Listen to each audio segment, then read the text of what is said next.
Paddy ప్రొక్యూర్మెంట్లో procure చేయలేదు అనే complaints రాకోకుండా అధికారులు తగు చర్యలు తీసుకోమని చెప్పేసి కూడా ముఖ్యమంత్రి గారు చాలా స్పష్టంగా చెప్పారని చెప్పేసి మనం చేస్తాం. ఈ డిస్కలర్ ఎందుకంటే వర్షాలు వచ్చినప్పుడు కొంత రంగు మారటం అనేది ఎప్పుడు జరిగేదే. రంగు మారినా కూడా ధాన్యాన్ని పూర్తిగా కొనమని చెప్పేసి ముఖ్యమంత్రి గారు స్పష్టంగా ఆదేశాలు ఇచ్చారు.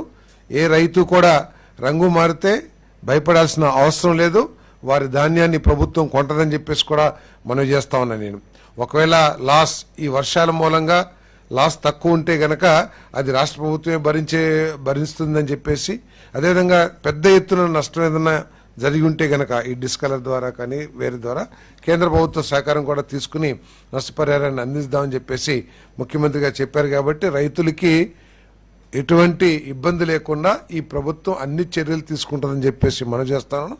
చూసారు కదండి, మరి ఈ వీడియో కనుక మీకు నచ్చినట్లయితే ఒక లైక్ కొట్టేసి మీ అభిప్రాయాన్ని కూడా కామెంట్ బాక్స్ లో తెలియజేస్తూ ఇలాంటి ఇంట్రెస్టింగ్ అప్డేట్స్ కోసం మా ఛానల్ ని సబ్స్క్రైబ్ చేసుకోండి.